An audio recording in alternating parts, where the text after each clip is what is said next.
નમસ્કાર વિદ્યાર્થી મિત્રો, MS પાવર જીકે પ્લેટફોર્મ પર આપનું હાર્દિક સ્વાગત છે. વિદ્યાર્થી મિત્રો, વારંવાર પરીક્ષામાં પૂછાય એવા મોસ્ટ IMP 25 પ્રશ્નો લઈને આજે આ નવો ભાગ લઈને તમારી આગળ ઉપસ્થિત છું. તો વિદ્યાર્થી મિત્રો, સમયનો બગાડ કર્યા વગર જોઈએ આજનો પ્રશ્ન નંબર 1.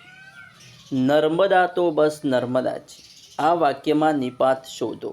નર્મદા તો બસ નર્મદા છે, આ વાક્યમાં નિપાત શોધો. વિદ્યાર્થી મિત્રો, આપણો જવાબ આવશે ઓપ્શન બી, તો એ નિપાત છે. જોઈએ નેક્સ્ટ પ્રશ્ન. અલંકાર ઓળખાવો. ઘરની સઘળી ચીજોમાં જાણે માતાની મમતા મોજૂદ છે. ઘરની સઘળી ચીજોમાં જાણે માતાની મમતા મોજૂદ છે.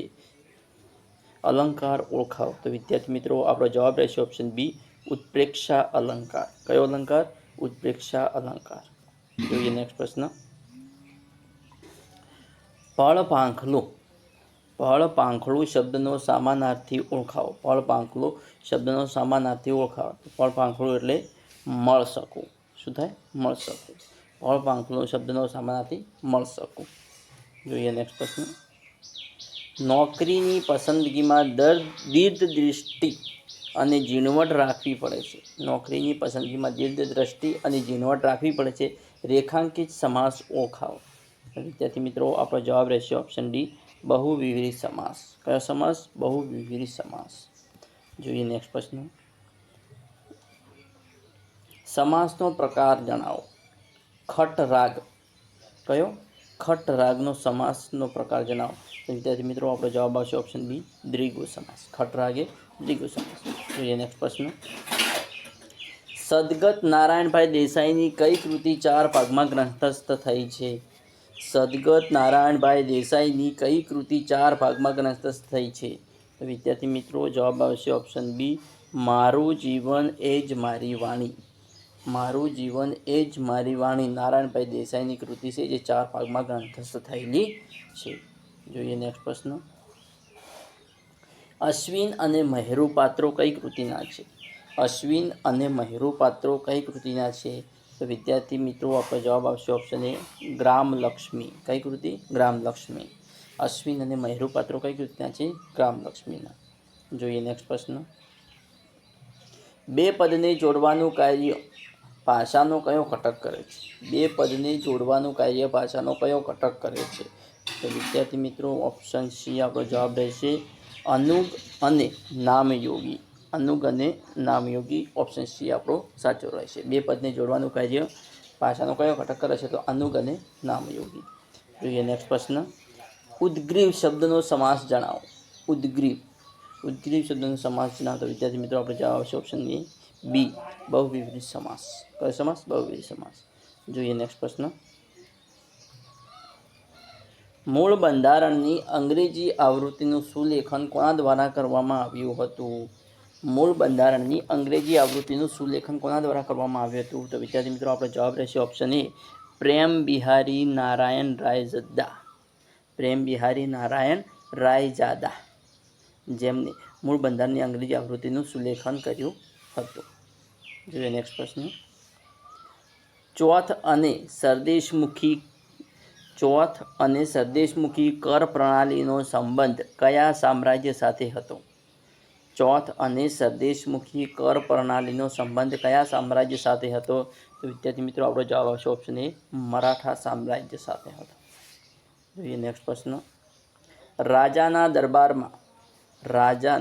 દરબારમાં રસિકડી મેં બિન છેડી અને છંદ ઓળખાવો. રાજાના દરબારમાં રસિકડી મેં બિન છેડીને છંદ ઓળખાવો.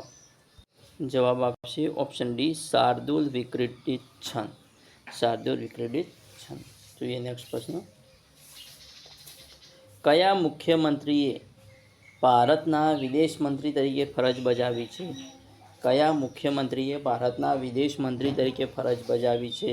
તો વિદ્યાર્થી મિત્રો, આપણો જવાબ આવશે ઓપ્શન સી, માધવસિંહ સોલંકી, જે ગુજરાતના મુખ્યમંત્રી હતા અને ભારતના વિદેશ મંત્રી તરીકે પણ એમને ફરજ બજાવી છે. માધવસિંહ સોલંકી. જોઈએ નેક્સ્ટ પ્રશ્ન. મધ્યાહન ભોજનની શરૂઆત કયા મુખ્યમંત્રીએ કરી? તો મધ્યાહન ભોજનની શરૂઆત કોણે કરી? તો વિદ્યાર્થી મિત્રો, મધ્યાહન ભોજનની શરૂઆત માધવસિંહ સોલંકીએ કરી. કોણે કરી? માધવસિંહ સોલંકીએ. મધ્યાહન ભોજનની શરૂઆત કયા મુખ્યમંત્રીએ કરી હતી? માધવસિંહ સોલંકીએ કરી હતી. જોઈએ નેક્સ્ટ પ્રશ્ન. પીળી ક્રાંતિ પીળી ક્રાંતિ કયા પાક સાથે સંકળાયેલ છે? તો પીળી ક્રાંતિ એ આવશે તેલીબિયા સાથે પીળી ક્રાંતિ સંકળાયેલી છે. પીળી ક્રાંતિ કયા પાક સાથે સંકળાયેલી છે? તેલીબિયા સાથે પીળી ક્રાંતિ સંકળાયેલી છે. જોઈએ નેક્સ્ટ પ્રશ્ન. દેખ બિચારી બકરીનો પણ કોઈ જોતા પકડે કાન. દેખ બિચારી બકરીનો પણ કોઈ જોતા પકડે કાન પંક્તિ કયા છંદની છે? તો વિદ્યાર્થી મિત્રો આપણો જવાબ રહેશે ઓપ્શન સી, સવૈયા. જોઈએ નેક્સ્ટ પ્રશ્ન. બે પાંદડે થવું રૂઢિપ્રયોગનો અર્થ આવો. બે પાંદડે થવું રૂઢિપ્રયોગનો અર્થ આપો તો વિદ્યાર્થી મિત્રો આપણો જવાબ આવશે આર્થિક સ્થિતિ સારી થવી. બે પાંદડે થવું એટલે આર્થિક સ્થિતિ સારી થવી. જોઈએ નેક્સ્ટ પ્રશ્ન. મિત્રની સલાહ પ્રમાણે દરેક ટાઈમ ટેબલ બનાવવું તો ખરું જ નિપાત ઓળખાવો. મિત્રની સલાહ પ્રમાણે દરેકે ટાઈમ ટેબલ બનાવવું તો ખરું જ નિપાત ઓળખાવો. તો વિદ્યાર્થી મિત્રો આપણો જવાબ આવશે ઓપ્શન સી, ખરું એ આપણો નિપાત રહેશે. જોઈએ નેક્સ્ટ પ્રશ્ન. મારાથી ગીત ગવાય છે કર્તરી વાક્ય શોધો. મારાથી ગીત ગવાય છે કર્તરી વાક્ય શોધો તો ઓપ્શન સી આપણો જવાબ રહે, મેં ગીત ગાયું એ આપણું કર્તરી વાક્ય રહેશે. મારાથી ગીત ગવાય છે એનું કર્તરી વાક્ય શું બને? તો મેં ગીત ગાયું. જોઈએ નેક્સ્ટ પ્રશ્ન. સુદામાના વૈભવ પાસે કુબેર તે કોણ માત્ર? અલંકાર ઓળખાવો. સુદામાના વૈભવ પાસે કુબેર તે કોણ માત્ર? અલંકાર ઓળખાવો. તો વિદ્યાર્થી મિત્રો આપણો જવાબ આવશે ઓપ્શન એ, વ્યતિરેક અલંકાર. કયો અલંકાર? વ્યતિરેક અલંકાર. જોઈએ નેક્સ્ટ પ્રશ્ન. અલંકાર ઓળખાવો. ઉદ્ધતાને પાયે જગતની જેલ. ઉદ્ધતાને પાયે જગતની જેલ. કયો અલંકાર આવશે? વિદ્યાર્થી મિત્રો એ રૂપક અલંકાર આવશે. કયો અલંકાર આવશે? રૂપક અલંકાર. જોઈએ નેક્સ્ટ પ્રશ્ન. ગુજરાત વર્નાકુલર સોસાયટીની સ્થાપના ક્યારે થઈ? ગુજરાત વર્નાકુલર સોસાયટીની સ્થાપના ક્યારે થઈ? વિદ્યાર્થી મિત્રો આપણો જવાબ રહેશે ઓપ્શન બી, 1948માં ગુજરાત વર્નાકુલર સોસાયટીની સ્થાપના થઈ. ક્યારે? 1848માં ગુજરાત વર્નાકુલર સોસાયટીની સ્થાપના થઈ. જોઈએ નેક્સ્ટ પ્રશ્ન. બારીમાંથી બ્રિટન કૃતિના સર્જકનું નામ જણાવો. બારીમાંથી બ્રિટન કૃતિના સર્જકનું નામ જણાવો. તો બારીમાંથી બ્રિટન વિદ્યાર્થી મિત્રો આપણો જવાબ આવશે ઓપ્શન સી, રઘુવીર ચૌધરી. બારીમાંથી બ્રિટન કૃતિ કોની છે? રઘુવીર ચૌધરી. જોઈએ નેક્સ્ટ પ્રશ્ન. મારું જીવન એ જ મારી વાણી પુસ્તક ગાંધીજીના જીવન પર કોણે લખ્યું? મારું જીવન એ જ મારી વાણી પુસ્તક ગાંધીજીના જીવન પર કોણે લખ્યું? તો વિદ્યાર્થી મિત્રો આપણો જવાબ આવશે ઓપ્શન નારાયણભાઈ દેસાઈ. કોણે લખ્યું? નારાયણભાઈ દેસાઈ. મારું જીવન એ જ મારી વાણી પુસ્તક ગાંધીજીના જીવન પર કોણે લખ્યું? નારાયણભાઈ દેસાઈએ. જોઈએ નેક્સ્ટ પ્રશ્ન. દેશ અને રાજધાનીનું ખોટું જોડકું શોધવાનું છે આપણે. દેશ અને રાજધાનીનું ખોટું જોડકું આપણે શોધવાનું છે. તો વિદ્યાર્થી મિત્ર જોઈએ તો